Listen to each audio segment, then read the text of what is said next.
Mirad que nadie os engañe por medio de filosofías y huecas sutilezas, según las tradiciones de los hombres, porque el Señor nos dice, y estad siempre preparados para presentar defensa y que sean entendidos en los tiempos. No os conforméis a este siglo, sino transformaos por medio de la renovación de vuestro entendimiento, para que comprobéis cuál sea la voluntad de Dios, agradable y perfecta. Entendiendo los tiempos. Gracias por estar con nosotros en una entrega más de su programa Entendiendo los tiempos. Hoy tenemos con nosotros a el pastor Sugel Michelén y el pastor Salvador Gómez y quien les habla, Eduardo Saladín. Salvador, tú estabas en California la semana pasada en ese entrenamiento y te perdiste, yo no sé si tú lo viste por el internet, de ver a Sugel ahora en su nueva modalidad. Mira, él ahora tiene la computadora de ese lado, un iPad abierto aquí. Y al final sacó su teléfono también para estar conectado. ¿Qué tú opinas de eso de Sugel? Yo no me lo perdí. O sea, tú lo llegaste a ver, que ocurrió, hubo una audiencia internacional que pudo observar lo que él estaba haciendo. Entonces explícame, ¿qué tú observaste, Sugel? Cuando tú lo viste con todo No, yo quedé pasmado, realmente, del nivel informativo del programa y todo, fue impresionante realmente. Eso es increíble como Sugel está. Sugel, yo te felicito, pero hoy solo trajiste la computadora y el teléfono. Para que no se burlen. Se abochornó. Mira, yo solo traje mi iPad y la Biblia porque que ya, imagínate, Sí, contigo no hay quien pueda. No, la computadora y la Biblia está bien. Sugel, dinos los anuncios que hay para hoy. No, realmente contento de tener a Salvador otra vez, porque ahora el turista es él, yo no. Sí. Damos gracias al Señor de que Salvador pudo haber estado en California precisamente en un curso acerca de discipulado, que es el tema que vamos a hablar en el día de hoy. Les recordamos a las personas que nos ven por la internet o que nos escuchan por la radio, pero sobre todo los que nos ven en internet, que hay activado un chat en YouTube y que nos encanta poder compartir con ellos y tener contacto con ellos a través del chat. Pero eso es todo por ahora. Salvador, discípulos que hacen discípulos, la gran comisión del Señor Jesús. ¿Qué tú tienes que decirnos acerca de esto? Bueno, no es que tanto yo tenga que decir, sino qué implicación tiene eso para la iglesia de Es que tú eres el internacional, ya Sugel y yo no lo somos. Permíteme leer la Gran Comisión. Claro que sí. La Gran Comisión, obviamente estamos haciendo referencia a la ordenanza del Señor Jesús, resucitado, manifestado a sus discípulos antes de su ascensión. Y en las palabras de Mateo 28, cuando él dice en el versículo 19, por tanto, id y haced discípulos a todas las naciones, bautizándolos en el nombre del Padre y del Hijo y del Espíritu Santo, enseñándoles que guarden todas las cosas que os he mandado, y aquí yo estoy con vosotros todos los días hasta el fin del mundo. Amén. Esas son las famosas palabras llamadas la Gran Comisión, porque es donde nosotros tenemos un resumen de lo que Cristo encargó a los apóstoles, a sus discípulos en ese instante para como misión para ellos desarrollar y desempeñar en sus ministerios. Y lo que nosotros encontramos en el resto del Nuevo Testamento es cómo ellos se dedicaron al cumplimiento de esto. Pero este no es un mandato que se dio exclusivamente para los apóstoles que estaban vivos allí, sino que es la misión que Cristo ha asignado como cabeza de la iglesia para todas sus iglesias en el mundo. ¿Y cuál es esa misión? Bueno, el texto pudiera distraer la atención de las personas cuando lo leen por los verbos que el pasaje contiene. Habla el texto de ir, muchas personas ponen énfasis en el hecho de que cumplir la Gran Comisión es irnos lejos. A veces las ir personas, a otras naciones a predicar el Evangelio. Las personas limitan, ¿no?, el llamado de la Gran Comisión a mientras más lejos, más espiritual, y esa no es la idea del pasaje. También hay otro verbo que aparece que es bautizándolos, y ciertamente es una ordenanza divina que nosotros tenemos que cumplir del bautismo, como la Santa Cena igualmente. Y también está el verbo enseñándoles, la importancia de nosotros traspasar la enseñanza de Cristo a los seguidores de Cristo es vital. Pero ninguno de esos tres es el verbo central de ese texto, sino que el verdadero imperativo del pasaje es cuando el texto dice haced discípulos a todas las naciones. Ese hacer discípulos es la encomienda que Cristo quiere que nosotros cumplamos. Lo que tenemos que ver es qué es un discípulo, que obviamente no es una palabra inventada por el Nuevo Testamento. pero ¿qué es un discípulo y qué significa ser un discípulo de Jesucristo? Y por lo tanto, ¿cuál es la misión que la iglesia tiene cuando recibe este llamado? ¿Qué es un discípulo? Antes iba, perdón, Eduardo, a traer el punto de que en la Reina Valera del 60, id está en imperativo, y precisamente ahí es que está, yo creo, la confusión de algunos. Cuando el único imperativo del pasaje es hacer discípulos. En el texto original griego. En el texto original. Los otros tres verbos están en gerundio o en participio. En gerundio en español, participio sería en griego. Y la idea, cuando aparece un imperativo en griego y participios, esos participios te dicen cómo. ¿Qué es lo que la iglesia está llamada a ser discípulos? ¿Cómo? Yendo, bautizando y enseñando. Y eso enfatiza lo que Salvador estaba diciendo ahora. Entonces, sí, el mandato que el Señor nos da es hacer discípulos, pupilos, alumnos, seguidores, si podemos decirlo así, del Señor Jesucristo.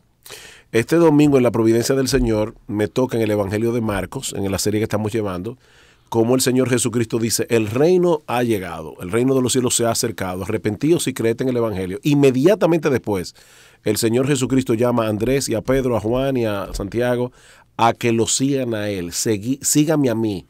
Eso es un discípulo, es una persona que sigue a Jesús.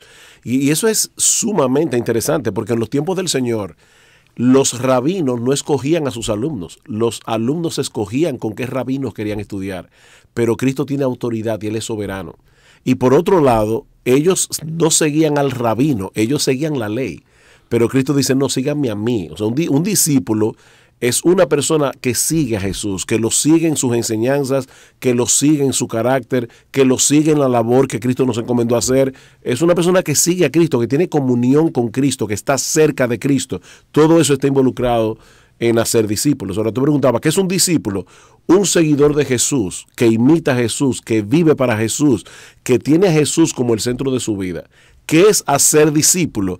Bueno, llevar el evangelio a los perdidos para entonces, si esas personas vienen al conocimiento del Señor, poder ayudarlos a llegar a la madurez en Cristo. ¿Cuándo termina esa labor? Nunca. Porque nunca nadie se gradúa de discípulo. No hemos sido glorificados. Exacto, o sea, dice, enseñándoles que guarden todas las cosas que yo os he mandado. Nosotros vamos a seguir creciendo en eso hasta el fin. Y otra cosa que tú decías, Salvador, que esa comisión no se le dio únicamente a los apóstoles, y una prueba de ello, es que el texto dice, he aquí yo estoy con vosotros todos los días hasta el fin del mundo. Es una comisión de Jesús para su iglesia hasta su segunda venida en gloria. ¿Existe la probabilidad de que alguien que sea cristiano no se vea a sí mismo como un discípulo de una manera consciente y esté contento con ir a la iglesia, recibir el mensaje los domingos, ir a su casa, leer la Biblia ocasionalmente, vivir quizás entre dos mundos? No, lo que es peor, Eduardo, no solamente que existe esa posibilidad, es que sobre todo en un tiempo pasado, una década, se popularizó la idea de que tú podías ser cristiano y no necesariamente ser discípulo, cuando lo que la Biblia dice es que todo cristiano es un discípulo del Señor. Ahora, lamentablemente, una persona puede, por una mala enseñanza, por poca luz de las Escrituras, no entender el concepto. Pero todo verdadero cristiano es un discípulo. El que no es un discípulo no es cristiano. Es tan sencillo como eso. A mí me gustaría que viéramos cómo una persona, aunque parezca algo elemental la pregunta, se convierte en un discípulo y cuáles son las características que debe tener esa persona como discípulo. Y cómo debe reproducirse en otros, porque como dice nuestro título, somos discípulos que hacen discípulos. Lo primero, obviamente, es que primero nosotros mismos tenemos que ser discípulos y asegurarnos que somos esos discípulos que hemos recibido. Si comparamos esa enseñanza de Cristo antes de partir y las instrucciones que dejó a los apóstoles, vemos lo que dijo en el Evangelio de Mateo, lo que dijo en Marcos, en Lucas. Uno puede observar que Cristo también mandó a su pueblo a predicar la fe y el arrepentimiento. Nosotros tenemos que creer y arrepentirnos, porque eso es parte de nosotros llegar precisamente a ser discípulos. El punto es que nosotros encontrarnos con la realidad de que no solamente debemos llegar a ser discípulos, sino que ahora, como decía el pastor Sugel, vamos a durar toda la vida siendo discípulos, pero discípulos que pueden crecer, que pueden madurar. El problema es cuando una persona no crece espiritualmente o no está dando muestras de crecimiento espiritual. Ahí puede estar pasando lo que el autor a los Hebreos menciona en el capítulo 5, donde personas que después de cierto tiempo debieron manifestar cierto carácter y no lo estaban manifestando, eso puede manifestar un crecimiento no sano en la fe, pero también puede expresar a una persona que realmente nunca llegó a la verdadera salvación. O sea que hoy en día, por lo que es la fe fácil que se está enseñando en algunos contextos, muchas personas pueden creer que son hijos de Dios, creyentes, cristianos, y que no llegan al nivel de ser discípulos comprometidos, pero que si se mueren van al cielo. Bueno, esa es una doctrina peligrosa, porque puede hacer creer a personas que no son creyentes que lo son. Sí. Sin embargo, lo encontramos es a un Cristo que hablaba tan claramente a sus seguidores que le decía cosas duras, y algunos se apartaban y le decían, ustedes se quieren ir también. Pero lo que Cristo estaba enseñando eran lo que era la característica vital de un hijo de Dios. ¿Y qué contempla, qué conlleva eso que una persona oye? El mandato es no enseñarles todo lo que Jesús ha ordenado. O sea, en lugar de comenzar por el que sale a llevar ese mensaje o a cumplir esa encomienda, quizás debemos comenzar con el que comienza a ser discípulo. Y obviamente hay algo que hay que poner en la mente. Hay algo un conocimiento vital, esencial, que una persona que llega a ser discípulo de Jesucristo tiene acerca de quién es Dios, quién es Cristo, qué es Él, qué dice la Escritura acerca del pecado, cuál es el plan de redención, qué implicó la obra de Jesucristo, cómo esa salvación viene a ser mía. Hay cosas elementales que nosotros traspasamos a la mente, pero no se quedan en la mente. La obra de Cristo es una obra que transforma el carácter. Y ahí tenemos el fruto del Espíritu. O sea que tenemos cabeza, corazón, y el corazón es lo que afecta no el carácter, lo que alguien es. Por eso es una persona mansa, hay mansedumbre, hay humildad, hay paciencia. De manera perfecta, no, pero de manera creciente, sí. O se esfuerza conscientemente para desarrollar esas virtudes. Segunda de Pedro capítulo 1, añadid a vuestra fe virtud, a la virtud conocimiento, etcétera. Hay un crecimiento que se produce por la vida nueva que Dios nos ha dado por medio de la regeneración. Pero Dios nos inserta en la vida de una iglesia local. Bien. Entonces nosotros tenemos cabeza, corazón, capacidad o los dones que Dios me da para ponerlo al servicio del pueblo de Dios. Entonces, esa persona que comienza a ser, que es un creyente, viene a ser hijo de Dios, comienza a ser un discípulo, ya entonces después se convierte en un instrumento para conseguir o alcanzar y hacer otros discípulos. Ok. Yo quiero empezar, mira qué profundo lo que voy a decir. Yo quiero empezar por el principio. Es que tú eres una persona sumamente profunda. ¿Te das cuenta de eso? Claro. Me sacaste de balance. Sí. Como si alguien nos está escuchando, ¿cómo yo me convierto en un discípulo? ¿Qué yo debo hacer? Bueno, volviendo otra vez al pasaje de Marcos, el Señor dice, el reino llegó. Fíjate, cuando tú hablas de un reino, ¿de qué tú estás hablando? O un rey que viene al mundo a implantar su reino. Ya eso te dice de entrada, nosotros todos nacemos en un reino enemigo. Nosotros todos, la persona que no tiene a Cristo es un discípulo del maligno. Exactamente, es un hijo del diablo. Yo sé que eso suena duro, pero en la Biblia solo hay dos paternidades. O tú eres hijo de Dios o eres hijo del diablo. Y no eres hijo de Dios por nacimiento. Eso, como dice el Señor, eso no viene de sangre, ni de carne, ni de voluntad de varón. Entonces, ¿cuál es el punto aquí? Que si tú estás en ese reino enemigo y viene este rey bueno, que es el Señor Jesucristo, a implantar su reino en la tierra, tú tienes que rendirte, tú tienes que poner una bandera de paz. ¿Y cuál es esa bandera de paz? Arrepiéntete y cree en el Evangelio. Eso es lo que Cristo anuncia en Marcos. Sujel, arrepiéntete de qué. Ok, a eso voy. Toda tu vida tú te la pasas viviendo para ti, haciendo tu voluntad, buscando tu gloria. Cuando una persona se arrepiente, cambia de rumbo. Esa persona primero reconoce, yo estoy mal, estoy en el reino equivocado, me he pasado toda la vida viviendo de una forma equivocada, pero ahora quiero volverme de mi pecado hacia Dios. Por supuesto, nosotros sabemos que en nuestra propia fuerza no podemos obedecer a Dios, pero yo tengo que venir con la disposición de divorciarme de mi vida de pecado, confiando en que el Señor me va a dar la gracia y la fuerza para hacer eso cada día.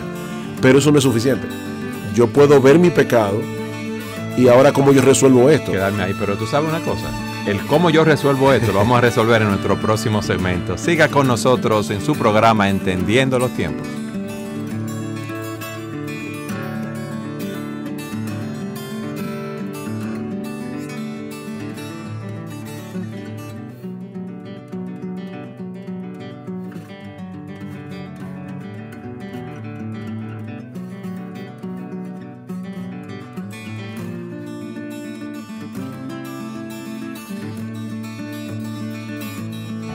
Estamos en vivo. Estamos en vivo. Sí.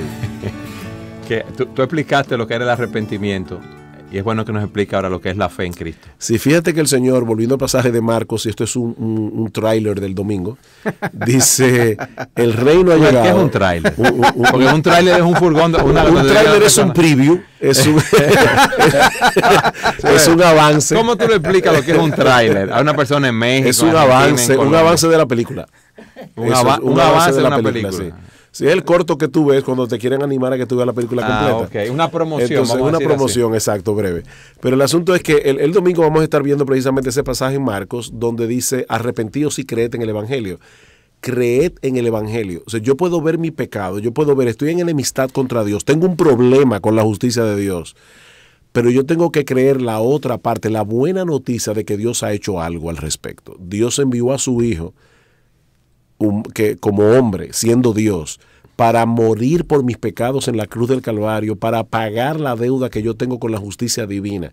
Cuando yo creo eso y lo abrazo de todo corazón, eso es entrar en el reino. O sea, yo me cambiar de paternidad. Exactamente, yo me arrepentí de mi pecado, estoy en la disposición, como yo decía en el segmento anterior, de divorciarme de mi vida de pecado, pero al mismo tiempo estoy abrazando la buena noticia de que Dios diseñó un plan de salvación en la persona y la obra de nuestro Señor Jesucristo.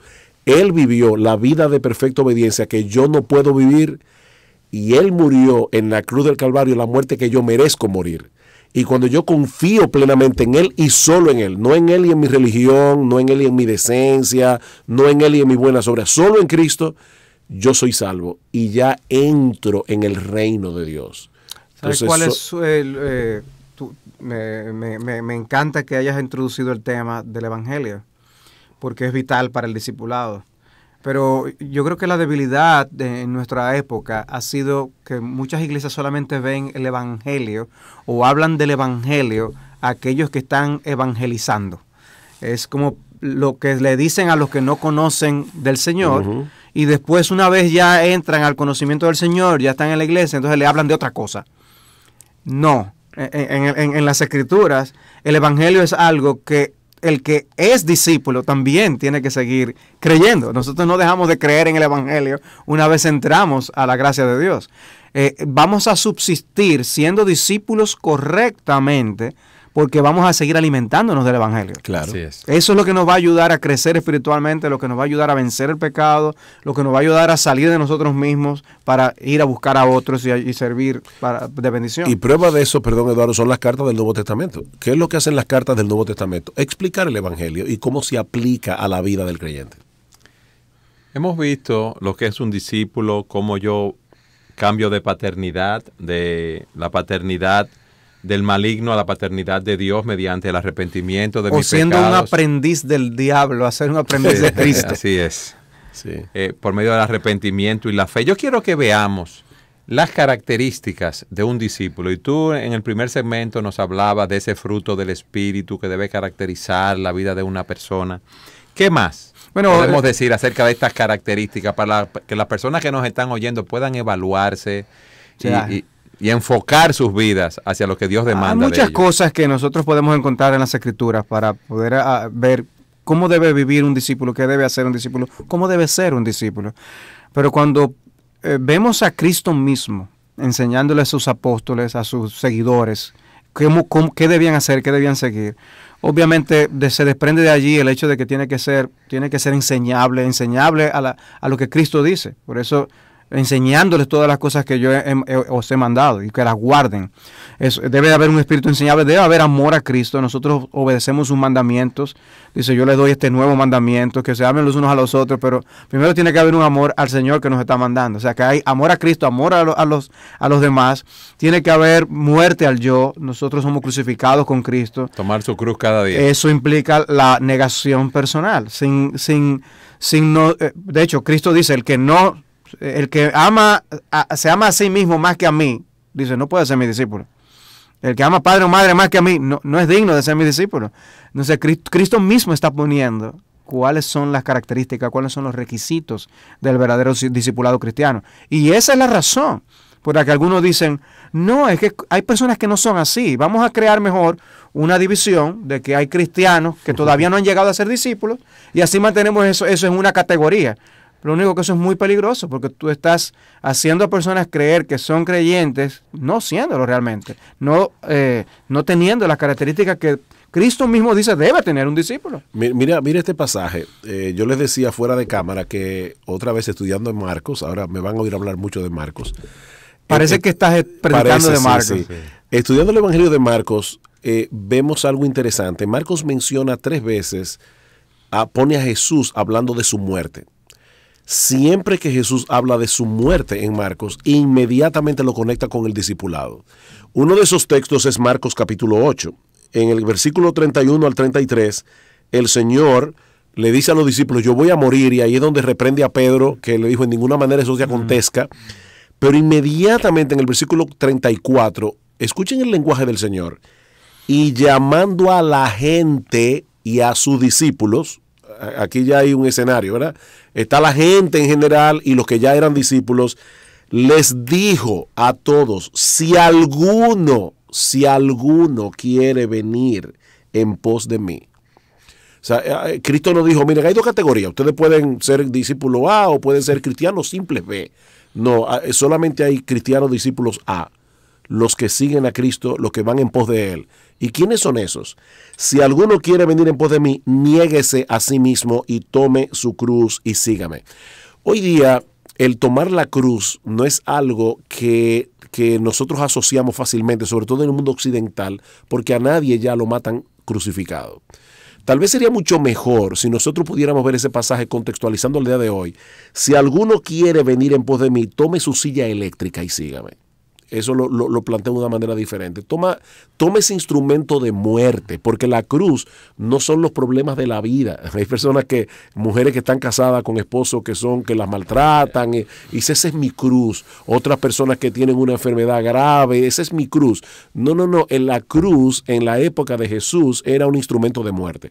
Cuando el Señor le decía a la gente, toma tu cruz y sígueme, la gente entendía perfectamente lo que Jesús le estaba diciendo. Tienes que morir a ti para vivir para mí. O sea, Cristo estaba exhortando a las personas a morir. Exactamente, es un llamado a la muerte del yo. Okay. Pero fíjate, lo interesante es que es un llamado a la muerte del yo para vivir la verdadera vida, porque la verdadera vida está en Jesús. Por eso dice, te busco un texto. Si alguno quiere, dice, el que pierda su vida, el que pierda su vida la salvará, para el que quiera salvar Gálatas su 2:20, sí. Ya no vivo yo, más vive Cristo en mí. 2 Corintios 5:14, el amor de Cristo nos constriñe. Si uno murió, pensando claro. Esto, si uno murió por nosotros ya, luego todos murieron, para que los que viven, ya no vivan para sí, sino para aquel que murió y resucitó por ellos. Exacto, estamos vivos, pero no para nosotros mismos. También Romanos capítulo 6. O sea, hay muchos textos en el Nuevo Testamento. Nuestra vida está escondida con Cristo en Dios. Colosenses capítulo 3, versículos 1 al 4. Ese mensaje, Eduardo y Salvador, nosotros tenemos que predicarlo claramente en la época en que nos ha tocado vivir, porque muchas iglesias no están predicando eso. Es así. Yo oía hoy, voy a contextualizar algo que oía Steven Lawson, él lo dijo de otra manera, pero... ¿Quién es Steven Lawson? Steven Lawson es un gran expositor de las escrituras del día de hoy, es un hombre que yo respeto y admiro mucho, y a quien escucho con bastante frecuencia. Y Steven Lawson hablaba de cómo Cristo vino predicando, él vino a proclamar con autoridad el evangelio del reino. Él vino a proclamar la salvación de Dios. Dice, pero las iglesias en el día de hoy, voy a contextualizar lo que él dijo, no a citarlo literalmente. Las iglesias en el día de hoy ya no hay una proclama de autoridad de un hombre llamado por Dios predicando el evangelio. Son como baby showers. O sea, son, no me pida que lo traduzca eso. Un baby shower. O sea, es como un grupo de gente que están ahí en la iglesia. Un baby shower. Es un agasajo que le hacen a una joven, a una persona que va a dar a luz. Se reúnen las amigas y le llevan regalos. Porque los cultos del día de hoy parecen más un baby shower que una embajada del reino de los cielos en la tierra, donde hay un embajador del rey proclamando reconciliación. Así es. Okay. Y nosotros tenemos que regresar a ver la iglesia como lo que la iglesia es. Es una embajada del reino y allá hay un embajador de Dios proclamando reconciliación en nombre de Cristo. Amén. Amén. Entonces, las características o algunas de las características de esos discípulos o de todo discípulo es un amor supremo por Jesucristo. Amarás a Jehová tu Dios con todo tu corazón, con toda tu alma, con toda tu mente. Y ese amor de Cristo, como tú decías, Salvador, de 2 Corintios 5, 14 y 15, dice que ese amor de Cristo nos apremia, nos constriñe, nos lleva a un curso de acción. Nos impulsa. Y ese impulso no es a vivir para nosotros mismos, sino para vivir para aquel que murió y resucitó por nosotros. Pero esto implica tomar mi cruz cada día y renunciar a lo que poseemos por amor de Cristo. Escucha lo que escribió un hermano de Argentina en el chat. Dice, aquí eso es común, que muchas veces se quiere discipular a personas muertas espiritualmente. Lo primero por eso es que ver si son discípulos reales, si tienen vida espiritual. ¿Son ovejas o son cabras? Es así. Bueno, lo bueno es que la encomienda, el mandato es hacer discípulos. O sea, que incluye el alcanzar a los perdidos. Claro. Para que sean seguidores de Jesús como deben ser. Ahora, hay una característica adicional de un discípulo y es que ese discípulo permanece en la palabra. Exacto. De hecho, hay 4 elementos que son esenciales y que nosotros en la iglesia con los pastores discutimos mucho. Es el hecho de que un discípulo depende de la palabra, es alguien que ora, es alguien que vive en comunión y es alguien que evangeliza. Entonces, cuando yo estoy haciendo un discípulo, eso es lo que tengo que hacer. Una persona que primariamente tenga esas 4 características. Bueno, yo lo recuerdo de esta manera. Yo creo que de las primeras cosas que yo compré cuando yo me convertí fueron unos 4 cassettes del pastor John MacArthur. Se llamaba, era como Spiritual Bootcamp. Sí. Era como fundamento de la vida cristiana. Era algo básico. Y él recuerda una ilustración que nunca se me ha olvidado. Y la vida cristiana es como una rueda con 4 rayos. Un rayo vertical con la palabra que Dios nos habla a nosotros. Otro rayo vertical es nosotros que le oramos a Dios. Un rayo horizontal con el que tenemos comunión con el pueblo de Dios. Y otro rayo horizontal con el que yo comparto el evangelio con los perdidos. Un hijo de Dios, un discípulo, va a estar haciendo esas cosas. Es sumamente interesante. Hemos visto lo que es un discípulo y las características. Yo quiero ver ahora cómo los discípulos deben hacer discípulos. Siga con nosotros en su programa Entendiendo los Tiempos. Yo quiero que veamos ahora en este último segmento cómo un discípulo puede hacer más discípulos. Discípulos que hacen discípulos. Una de las cosas problemáticas en muchas iglesias buenas en el día de hoy, porque hablábamos hace un momento de iglesias que están haciendo diferencia entre creyentes, como si hubieran creyentes entregados y otros que no lo son, pero hay iglesias que son buenas iglesias, donde los pastores son siervos de Dios, que precisamente por el amor que le tienen a las almas y el anhelo que tienen de servir al Señor, muchas veces sin quererlo producen iglesias de consumidores. Una iglesia de consumidor. Una iglesia donde los creyentes van el domingo, se sientan en un banco, escuchan la predicación y luego se van a casa esperando que el pastor siga haciendo la obra el resto de la semana. O sea, él es el que visita, él es el que evangeliza, él es el que toma a los nuevos creyentes y los ayuda a crecer en madurez.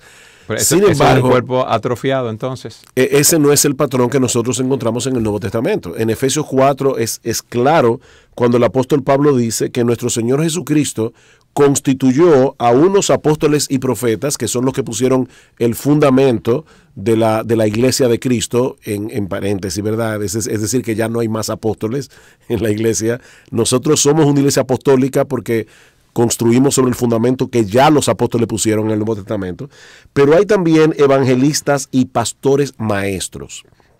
¿Qué hacen esos pastores maestros? Dice Pablo, a fin de perfeccionar a los santos para la obra del ministerio, para la edificación del cuerpo de Cristo. Los pastores equipan a los santos para que los santos hagan la obra del ministerio. Y luego más adelante dice Pablo que siguiendo la verdad en amor, debemos crecer en todo en aquel que es la cabeza, esto es Cristo, de quien todo el cuerpo, bien concertado y unido entre sí por todas las coyunturas que se ayudan mutuamente, según la actividad propia de cada miembro, recibe el cuerpo su crecimiento para ir edificándose en amor. O sea, cada miembro del cuerpo tiene su actividad propia, según el don o los dones que el Señor le ha dado. Entonces nosotros los pastores tenemos que vernos como personas que equipamos a los santos y movilizamos esta maquinaria para que la maquinaria funcione. La iglesia es un cuerpo y en un cuerpo todos los miembros se ayudan mutuamente, dice Romanos capítulo 12. Entonces tenemos que recobrar esa visión. Cuando tú dices que todos los miembros de ese cuerpo se ayudan mutuamente, quiere decir que nadie puede decir mis dones o mis capacidades no me sirven para yo discipular a alguien. No.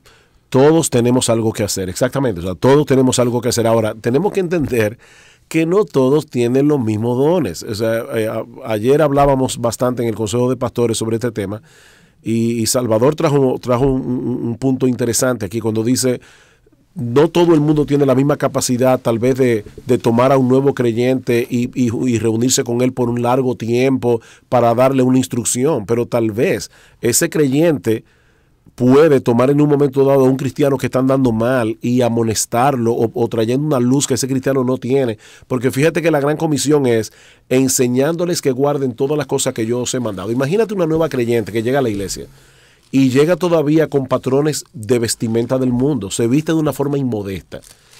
Y una hermana que tal vez no es una persona que tiene el don de enseñanza, no es una maestra bíblica, pero es una hermana que ha crecido en su fe y puede tomar a esta joven e instruirla mejor en cómo vestirse de una manera más apropiada. ¿Qué está haciendo ella? Ella está enseñándole a guardar las cosas que Cristo mandó, porque Cristo manda en 1 Timoteo capítulo 2 que las mujeres se vistan con ropa decorosa. Y eso yo lo puedo aplicar a un montón de otras áreas. Puede ser un hermano que está usando su dinero de una manera incorrecta. Puede ser alguien que todavía no sabe cómo criar a sus hijos. Alguien que le habló mal a su esposa. Y los creyentes pueden hacer esta labor de enseñarse, instruirse, alentarse, estimularse.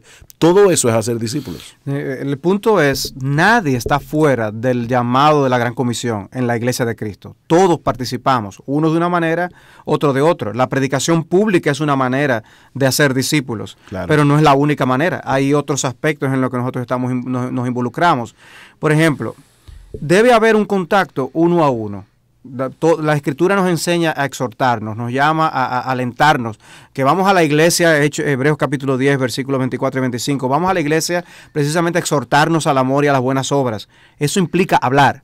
Eso significa que yo debo tener palabras para decir a otros. Yo debo prepararme en mi alma, en mi corazón, para poder tener qué decir a hermanos, para edificación.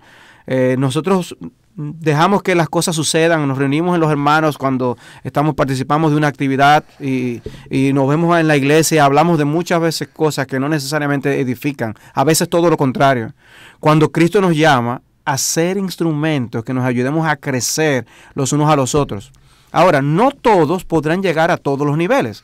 Puede haber una persona que pueda fácilmente, nadie se gradúa de ser discípulo, comenzando por allí, pero puede ser que una persona no tiene que tener muchísimo tiempo en el Evangelio para atrapar a otro y juntos estudiar un libro de las Escrituras, reunirse a leer y a orar. Eso es discipular, eso es hacer discípulo. Yo estoy ayudando a ese hermano a crecer con lo poco o mucho que yo tenga. Quizás la labor de identificar quiénes serán futuros pastores en la congregación no sea para un nuevo creyente, y allí entonces entra la labor de discipulado que los mismos líderes actuales deben hacer, que es lo que Pablo le dice a Timoteo cuando le dice: lo que tú has oído de mí ante muchos testigos, esto encarga a hombres fieles que sean idóneos para enseñar también a otros. Ahora, pero eso no quita que a nivel individual toda la congregación esté involucrada.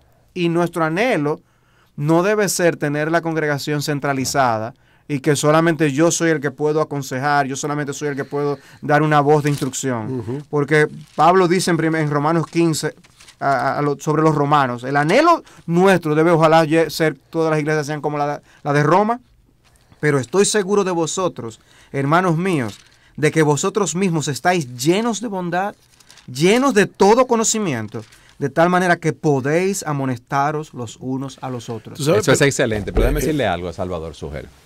En una iglesia, en una cultura de iglesias de consumidores, las personas van a decir, ay, pero yo no quiero, primero yo no quiero perder de mi tiempo, perder o tomar, vamos a decirlo así, de mi tiempo para pasarlo con otra persona. Y eso trae muchas fricciones, Salvador, si yo le digo a alguien algo que yo veo de manera incorrecta. Indudablemente, pero ahí volvemos al punto de hace un rato. Tú tienes que morir a ti mismo. Es así. Tú tienes que negarte a ti mismo, por ahí comienza todo. Fíjate, un texto que muchos hermanos dicen, ay, me encanta ese texto, pero no toman en cuenta una pequeña frase que hay en ese texto, es 1 Corintios 15:58. Así que, hermanos míos amados, hermanos, no dice pastores, dice hermanos míos amados, estad firmes y constantes, creciendo en la obra del Señor siempre, sabiendo que vuestro trabajo en el Señor no es en vano.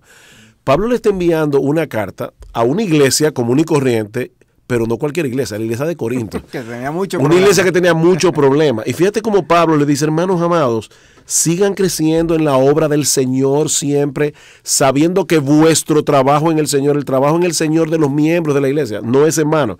Lo interesante de ese pasaje es que 10 versículos más adelante, en el capítulo 16, Pablo habla de Timoteo y le dice a la iglesia de Corinto otra vez, si llega Timoteo, mirad que esté con vosotros con tranquilidad, porque él hace la obra del Señor, así como yo. Pablo usa la misma expresión, la obra del Señor, para referirse a los hermanos comunes y corrientes de la iglesia y para referirse a Timoteo. Por supuesto, la obra del Señor, como la hacía Timoteo, no era la que los miembros comunes y corrientes de la iglesia de Corinto hacían, pero todos hacían la obra del Señor. Por eso alguien decía que no le gustaba la palabra miembro, para hablar de los miembros de la iglesia. Y no por la palabra en sí, sino porque hoy día uno dice, bueno, yo soy miembro del Club Rotario, yo soy miembro del Club de los Leones, o yo soy miembro del tal club social, y los miembros no le interesa mucho qué es lo que pasa allá adentro. Tal vez es mejor pensar, nosotros somos soldados del ejército de Jesucristo, todos somos soldados, todos hemos sido llamados a negarnos a nosotros mismos y a hacer la obra del Señor. Hasta que nosotros no veamos a la iglesia completa, viéndose a sí mismo bajo esa perspectiva, la iglesia va a seguir descansando en la obra de unos pocos, haciendo la labor que deben hacer los muchos. Sí, ahora, eso implica un trabajo. Yo, como les hablaba fuera de cámara, me maravillo el ver el modelo de liderato del Señor y cómo Él guió a los discípulos. Él dedicó tiempo para estar con ellos. Él no los estaba guiando por memorándum, por carta, por WhatsApp, por llamada telefónica, por visitas esporádicas, sino que pasó 3 años con ellos. ¿Y es malo usar esas cosas? No que sea malo. Okay. Lo que te quiero decir es que vivimos en una sociedad tan impersonal que las personas entienden que solo se pueden comunicar así, y Dios nos ha diseñado, eso lo podemos utilizar por el cara a cara, el junto con una persona, claro, para orar juntos, para instruirlo. Fíjense lo que dice la Escritura, qué interesante. Él designó 12 para que estuvieran con él y para enviarlos a predicar. Porque es que hay un traspaso de vida, hay un ejemplo que es vital. No solamente los discípulos que hicieron, Señor, enséñanos a orar. ¿Cuándo le pidieron que le enseñara a orar? Cuando lo vieron orando. Entonces, pero fíjate una cosa, cómo él los instruía de una manera formal y cómo los instruía de una manera informal también. Y esas características de cómo el Señor discipuló es muy importante que nosotros la tengamos presente, porque alguien piensa, discipulado, bueno, nos vamos a sentar cada uno de nosotros, tú con tu Biblia, yo con la mía, vamos a leer este libro y eso es todo lo que vamos a hacer. No, es como decíamos, lo del ejemplo. Tú puedes discipular a un matrimonio más joven que está aprendiendo, está criando a sus hijos en la disciplina de administración del Señor, sin palabras, andando tú con ellos, junto con tus hijos y tu familia, claro, y viendo ellos cómo tú tratas con tus hijos, cómo tú respondes cuando se portan mal, cómo los disciplinas. Esa es una manera de discipularlo. Claro. Y hay algo interesante. Cuando nosotros damos de nosotros, hay un proceso de vitalidad en el alma. El mar muerto, ¿por qué es mar muerto? Porque solamente recibe, pero no da. Bueno, hay algo que revitaliza el alma y da vigor al alma, y es cuando nos podemos dar a otros. Por eso yo creo que desde a los jóvenes nosotros tenemos que exhortarlos a que se conviertan en discipuladores también, porque todos tenemos que estar involucrados en esta labor. No dejemos esto a algunos especialistas en nuestras iglesias. Y hay un punto que yo sé que puede estar acercándose al punto en el que tú me vas a cortar, Eduardo, pero porque este es el último no quisiera que dejemos de mencionar el punto de que Cristo nos manda a ser discípulos a todas las naciones.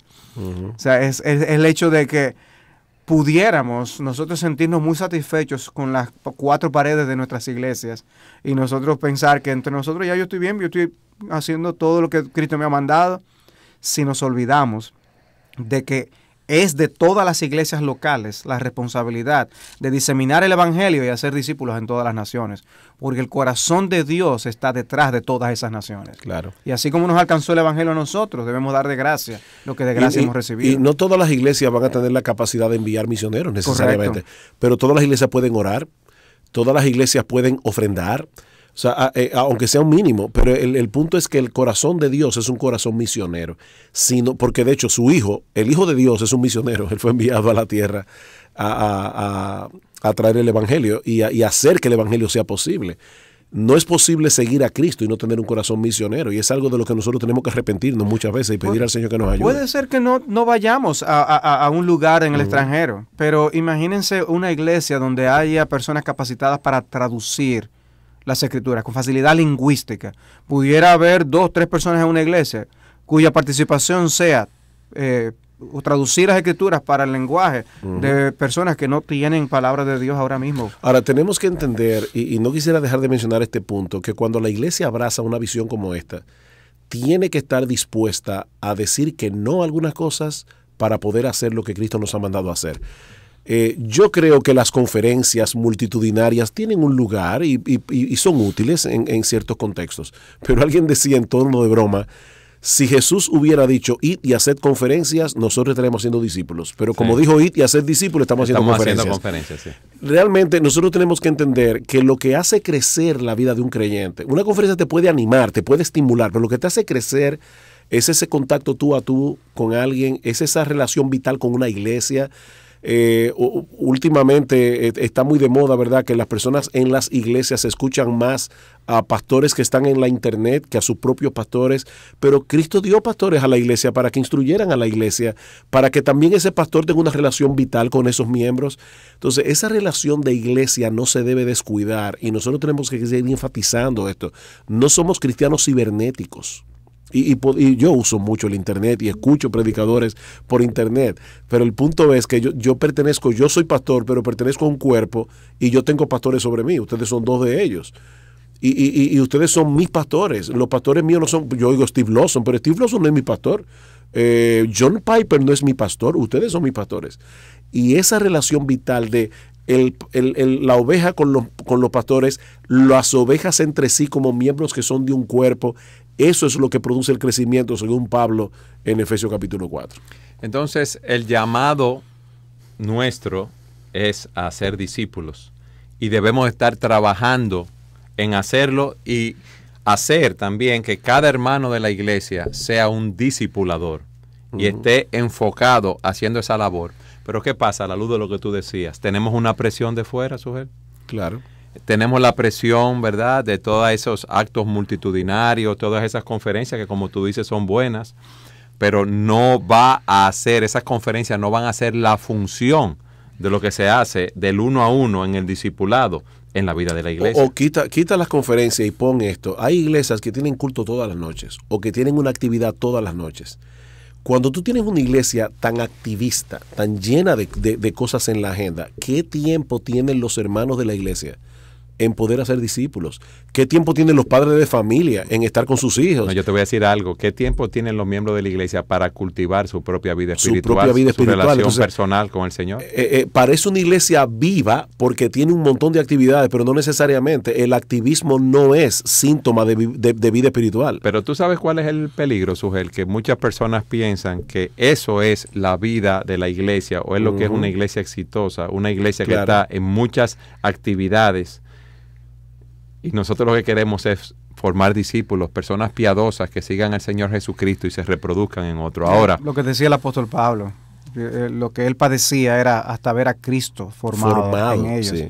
O sea, nosotros queremos ver a Cristo en nuestros corazones, poder nosotros representar a Cristo, lo que Él nos ha encomendado. Y ese es un ejemplo importante en Gálatas 4, Colossenses. donde Pablo habla de que yo agonizo porque Cristo se ha formado en ustedes. Y en Colosenses 1. Sí, porque alguien me decía también en estos días que la iglesia que está ocupada en hacer discípulos es como las madres que se quedan en casa. Eso no tiene nada de espectacular, no tiene nada de llamativo, mientras sus amigas son ingenieras y tienen mucho título y muchas cosas.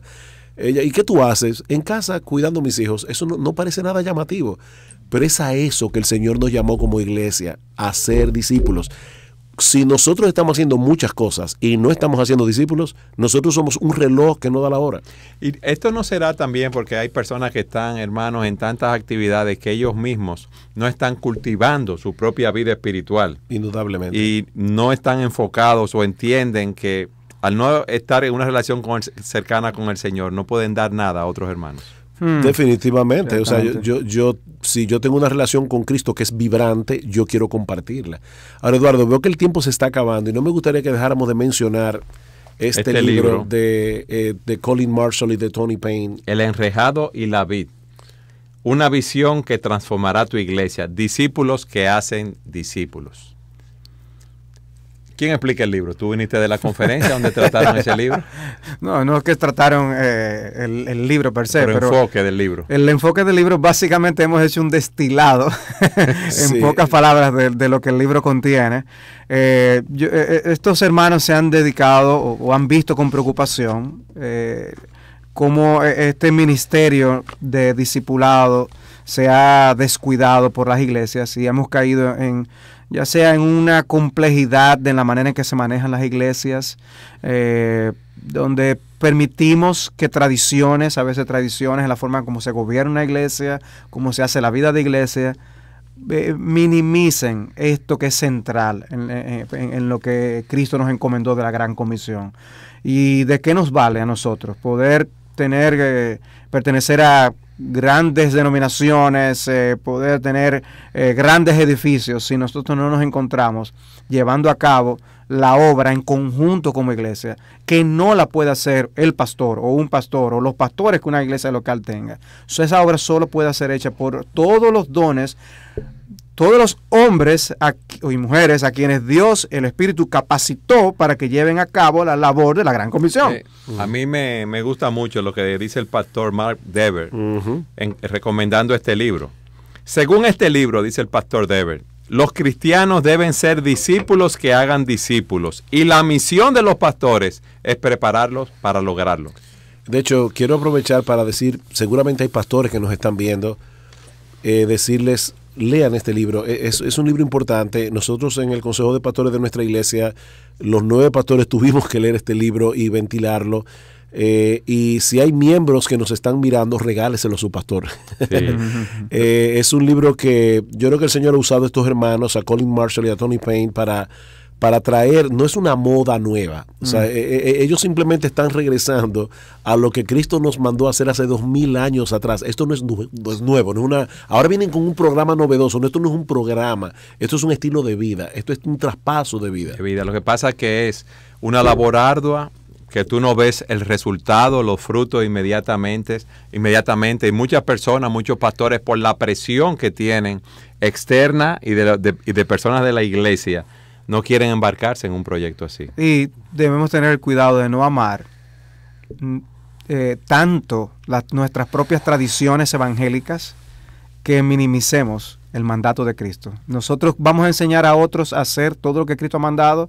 Tenemos que comenzar nosotros mismos para poder nosotros ser discípulos que hacen discípulos. Y a la luz de esto, yo quiero dejarlos a ustedes con una pregunta. ¿Eres tú un discípulo que hace discípulos? Si no lo estás haciendo, ¿estás dispuesto a hacerlo y seguir el mandato de nuestro Señor Jesucristo? He aquí el reto que ponemos frente a nuestros oyentes y a aquellos que nos ven a través del Internet. Gracias por estar con nosotros en su programa Entendiendo los Tiempos. Es nuestra oración que el Señor los bendiga grandemente y nos vemos en nuestro próximo programa.